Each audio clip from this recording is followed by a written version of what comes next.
আসসালামু আলাইকুম, সবাইকে স্বাগত জানাচ্ছি গ্লোবাল ভিউসে। আপনাদের সঙ্গে আছি আমি ফাহাদিয়া মিতু। আজ জানাবো আন্তর্জাতিক গণমাধ্যমে আলোচিত সংবাদ ও বিশ্লেষণ। যুদ্ধবিরতি কার্যকর হবার পর গাজা উপত্যকার শাসন কাজ পুনরায় প্রতিষ্ঠা করতে দৃঢ়তার সঙ্গে এগোচ্ছে ফিলিস্তিনি প্রতিরোধ আন্দোলন হামাস।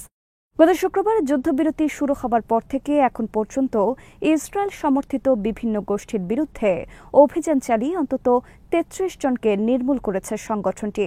নিহত ব্যক্তিরা হামাসের কর্তৃত্বকে চ্যালেঞ্জ জানাচ্ছিলেন।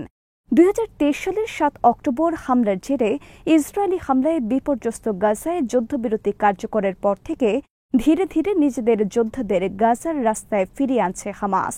এক্ষেত্রে তারা বেশ সতর্কতাও অবলম্বন করছেন বলে জানিয়েছে রয়টার্স। খবরে বলা হয়, যুদ্ধ চলাকালীন হামাসের নিয়ন্ত্রণ চ্যালেঞ্জ করতে শুরু করেছিল বিভিন্ন গোষ্ঠী। গাজা সিটির এক নিরাপত্তা কর্মকর্তা রয়টার্সকে জানান, যুদ্ধবিরতির পর হামাস বাহিনী ৩৩ জনকে নির্মূল করেছে। সংঘর্ষে হামাসেরও ৬ কর্মী নিহত হয়েছেন। নিহত বিদ্রোহীদের সবার পরিচয় প্রকাশ করা না হলেও জানা গেছে তারা ইসরায়েলের সমর্থন পুষ্ট ছিলেন।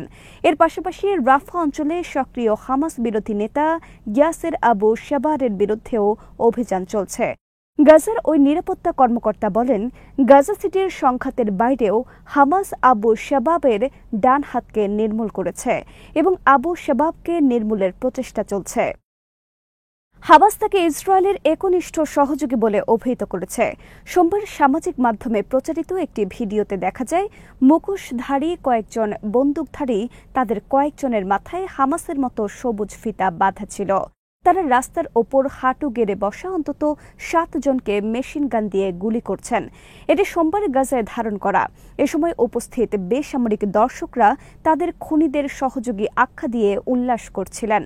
গত মাসেও হামাস নেতৃত্বাধীন কর্তৃপক্ষ ইসরায়েলের সঙ্গে সহযোগিতার অভিযোগে ৩ জনের মৃত্যুদণ্ড কার্যকর করেছিল।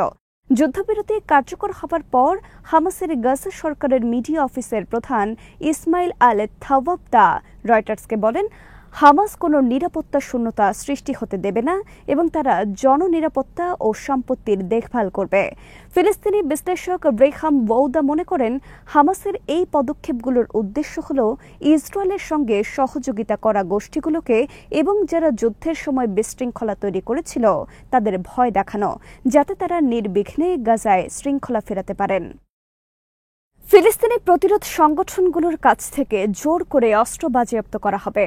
মার্কিন প্রেসিডেন্ট ডোনাল্ড ট্রাম্পের এমন বক্তব্য প্রত্যাখ্যান করে ইসলামিক জিহাদ আন্দোলন বলেছে, যুদ্ধবিরতি আলোচনায় গাজার প্রতিরোধ সংগঠনগুলো অস্ত্র সমর্পণে রাজি হয়নি। গাজা ভিত্তিক এই ফিলিস্তিনি প্রতিরোধ আন্দোলনের উপমহাসচিব মোহাম্মদ আল হিন্দ মঙ্গলবার আল জাজিরা টেলিভিশনকে বলেন, প্রতিরোধ সংগঠনগুলো নিরস্ত্র হতে রাজি হয়নি এবং আমরা কারো জোর করে নিরস্ত্র করার হুমকি আমলে নিচ্ছি না। মঙ্গলবার ট্রাম্প হোয়াইট হাউসে দেওয়া বক্তব্যে বলেন, গাজার প্রতিরোধ যোদ্ধারা অস্ত্র সমর্পণ করবেন, আর যদি তারা অস্ত্র সমর্পণ না করেন আমরা তাদের নিরস্ত্র করব। এটা দ্রুত ও সহিংসভাবে ঘটতে পারে এবং তারা অবশ্যই নিরস্ত্র হবে। হিন্দে স্পষ্ট করে জানান, ট্রাম্পের প্রস্তাবের ভিত্তিতে ইসরায়েলের সঙ্গে পরোক্ষ আলোচনার মাধ্যমে ৯ অক্টোবর যে চুক্তি হয়েছিল তাতে কোনো গোপন ধারা ছিল না। ওই চুক্তিতে অস্ত্র সমর্পণের কথা ছিল না। তিনি আরও বলেন, ইসরায়েলি দখলদারিত্বের মাধ্যমে এই নিয়ে প্রচারিত দাবিগুলো কেবল গুজব, যার কোনো ভিত্তি নেই। মিশরে সম্পাদিত এই চুক্তির অংশ হিসেবে হামাস শুধুমাত্র গাজা ভূখণ্ডে অবশিষ্ট ইসরায়েলি বন্দীদের মুক্তি দিতে এবং গাজার শাসনভার একটি ফিলিস্তিনি সংস্থার হাতে তুলে দিতে সম্মত হয়েছিল। ২০ দফা প্রস্তাবের প্রণেতা ট্রাম্পও বলেছেন, এই চুক্তির লক্ষ্য হল গাজার ওপর ২ বছরেরও বেশি সময় ধরে চলা গণহত্যামূলক যুদ্ধ শেষ করা। চুক্তির ভিত্তিতে হামাস ২০ জন অবশিষ্ট জীবিত বন্দীকে হস্তান্তর করেছে। তাছাড়া ৪ জন বন্দীর দেহাবশেষ রেড ক্রসের কাছে হস্তান্তর করা হয় বলে খবর পাওয়া গেছে। চুক্তির পরেও ইসরায়েলের পক্ষ থেকে একাধিকবার মারাত্মক লঙ্ঘনের ঘটনা ঘটেছে, যার ফলে শুধু মঙ্গলবারই অন্তত ৬ জন ফিলিস্তিনি নিহত হয়েছেন। হেদের মতে, এই চুক্তি বাস্তবায়নে ইসরায়েলের প্রতিবন্ধকতা তৈরির প্রচেষ্টা প্রত্যাশিত ছিল, কারণ তারা প্রতিশ্রুতি ভঙ্গ করতে অভ্যস্ত। তবে তিনি জোর দিয়ে বলেন, ফিলিস্তিনি জনগণের অধিকার যাতে সমুন্নত থাকে তা নিশ্চিত করে প্রতিরোধ সংগঠনগুলো চুক্তি বাস্তবায়নে আন্তরিক থাকবে। গাজায় যুদ্ধবিরতি লঙ্ঘন নিয়ে সরব হয়েছে ইরান। চুক্তির গ্যারান্টার যুক্তরাষ্ট্র, মিশর, কাতার ও তুরস্কের প্রতি দেশ আহ্বান জানিয়েছে তারা যেন তেল আবিবকে এই মারাত্মক লঙ্ঘন বন্ধ করতে চাপ প্রয়োগ করে।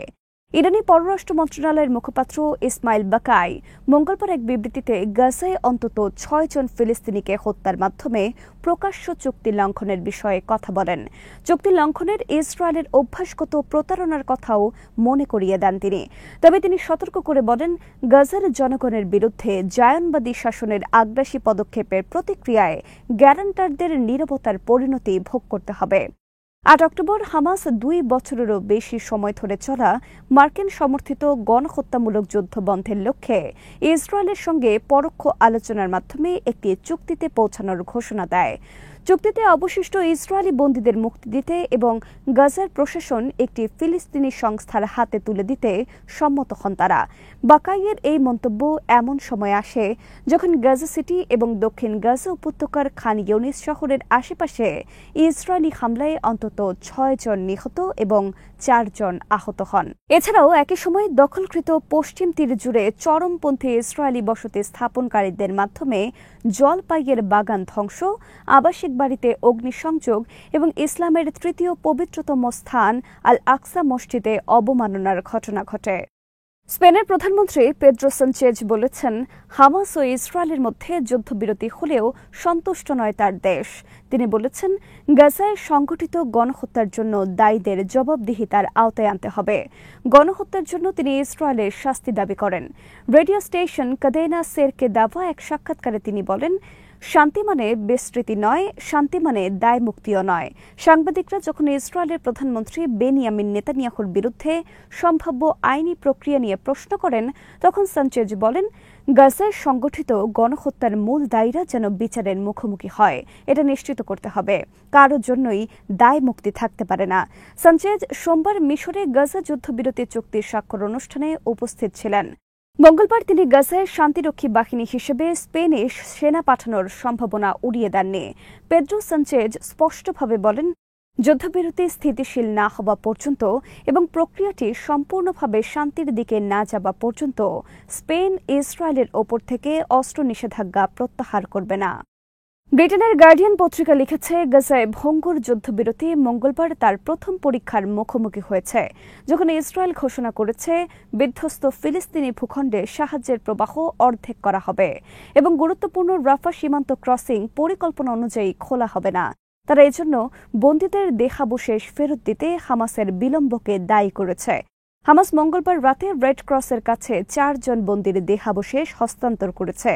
এর ফলে যুদ্ধবিরতি কার্যকর হবার পর থেকে ফিরিয়ে দেওয়া লাশের সংখ্যা ৮-এ পৌঁছানো। এখনও ২০ ইসরায়েলের দেহাবশেষ গাজায় রয়েছে। হামাস জানিয়েছে, সমাধিস্থল চিহ্নিত করতে সমস্যা হওয়ায় তারা বাধার সম্মুখীন হচ্ছেন। দেহাবশেষ হস্তান্তরের তদারকি করা রেড ক্রস সোমবার জানিয়েছিল, গাজার ধ্বংসস্তূপের মধ্যে সমাধি খুঁজে বের করার অসুবিধার কারণে এই পুনরুদ্ধার বড় চ্যালেঞ্জ এবং এতে সপ্তাহ লেগে যেতে পারে। কিন্তু ইসরায়েল এতে কঠোর প্রতিক্রিয়া জানায় এবং হামাসের বিরুদ্ধে ইচ্ছাকৃত বিলম্বের অভিযোগ তোলে। তারা গাজায় প্রবেশের অনুমতিপ্রাপ্ত ত্রাণবাহী ট্রাকের সংখ্যা দৈনিক ৩০০-তে নামিয়ে এনে অর্ধেক করার ঘোষণা দেয় এবং মিশর সংলগ্ন রাফা থেকে গাজায় প্রবেশের প্রধান ক্রসিং পয়েন্ট খোলা স্থগিত করে। এ দুটি পদক্ষেপই ডোনাল্ড ট্রাম্পের মধ্যস্থতায় হওয়া যুদ্ধবিরতি চুক্তির স্পষ্ট লঙ্ঘন। বিশ্লেষকরা মনে করছেন, মার্কিন প্রেসিডেন্টের নেতৃত্বাধীন চুক্তি এবং তার প্রতিশ্রুতি এই অঞ্চলে স্থায়ী শান্তি ফিরিয়ে আনতে পারবে না। কেননা এই চুক্তি যতটা না বাস্তবসম্মত তার চেয়ে বেশি প্রচারণামূলক। গার্ডিয়ান পত্রিকা এক বিশ্লেষণে লিখেছে, ২০ জনেরও বেশি বিশ্ব নেতার উপস্থিতিতে অনুষ্ঠিত শর্ম আল শেখ বৈঠক এবং মার্কিন প্রেসিডেন্ট ডোনাল্ড ট্রাম্পের স্বাক্ষরিত গাজা যুদ্ধবিরতি চুক্তি সামরিক সংঘর্ষের অবসান ঘটালেও ফিলিস্তিনের রাষ্ট্র গঠনে কোনো সুস্পষ্ট পথ দেখায় না, বরং গাজাকে পশ্চিম তীর থেকে চিরতরে বিচ্ছিন্ন করে ফেলার হুমকি তৈরি করে। পত্রিকাটি লিখেছে, নেসেটে দেওয়া ভাষণে ট্রাম্প এই চুক্তিকে একটি ব্যক্তিগত অর্জন হিসেবে দেখানোর চেষ্টা করেছেন এবং ইসরায়েলের ব্যর্থতা গোপন করার জন্য একটি প্রচারণামূলক প্রদর্শনী করেছেন। কিন্তু গাজায় ব্যাপক ধ্বংসযজ্ঞের পর পুনর্নির্মাণ কর্মসূচির অভাব এবং ওয়াশিংটনের প্রতি বিশ্বের অবিশ্বাসের প্রেক্ষিতে দেখা যাচ্ছে এই যুদ্ধবিরতির কিছু অজানা দিকও রয়েছে। গার্ডিয়ান আরও লিখেছে, যে পরিকল্পনা ফিলিস্তিনি জনগণের সার্বভৌমত্বের অধিকারকে উপেক্ষা করে তা বৈধ ও স্থায়ী শান্তি আনতে পারে না। গাজার জনগণের জন্য মানবিক সহায়তা, খাদ্য ও ঔষধের ব্যবস্থা অপরিহার্য, কিন্তু সুস্পষ্ট রাজনৈতিক ব্যবস্থা না থাকলে এই পরিস্থিতি কেবলই অব্যাহত থাকবে। প্রতিবেদনে আরও বলা হয়, ট্রাম্পের বক্তব্য অনুযায়ী ব্রিটেনের সাবেক প্রধানমন্ত্রী টনি ব্লেয়ারের সঙ্গে সমন্বয়ের মাধ্যমে একটি আন্তর্জাতিক শান্তি বাহিনী গঠন করা হবে।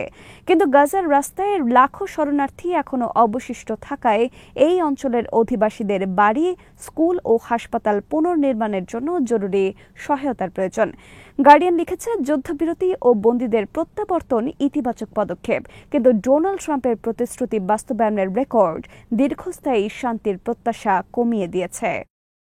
গাজা উপত্যকার ৮০%-এরও বেশি এবং গাজা সিটির ৯২% ভবন ধ্বংস বা ক্ষতিগ্রস্ত হয়েছে বলে জানিয়েছে জাতিসংঘ উন্নয়ন কর্মসূচি ইউএনডিপি। গাজা পুনর্গঠনে কি কি দরকার তার চাহিদা মূল্যায়ন করেছে সংস্থাটি। জেনেভায় ইউএনডিপির একজন মুখপাত্র গাজার ধ্বংসস্তূপকে বিধ্বংসী হিসেবে বর্ণনা করেছেন। সংস্থাটি অনুমান করেছে সেখানে কমপক্ষে ৫.৫ কোটি টন ধ্বংসস্তূপ পরিষ্কার করা প্রয়োজন। ইউএনডিপি বলেছে তারা কিছু অপসারণ শুরু করেছেন, কিন্তু অবিস্ফোরিত বিস্ফোরক কাজকে ব্যাহত করছে। সেখানে নিয়মিতভাবে মৃতদেহ পাওয়া যাচ্ছে, যেগুলো শনাক্ত ও সমাহিত করা প্রয়োজন বলেও জানিয়েছেন তারা। জাতিসংঘ, ইউরোপীয় ইউনিয়ন এবং বিশ্ব ব্যাংক পরিচালিত পুনর্গঠন ব্যয়ের একটি অনুমান অনুসারে গাজাকে আবার বসবাসযোগ্য করে তুলতে কমপক্ষে $৭০ বিলিয়ন প্রয়োজন। আজ এখানেই শেষ করছি। সবাই ভালো থাকুন, সুস্থ থাকুন আর দেখতে থাকুন বিডি ফিউজ। চ্যানেলটি ভালো লাগলে সাবস্ক্রাইব করুন, সংযুক্ত থাকুন আমাদের ফেসবুক পেজে। আল্লাহ হাফেজ।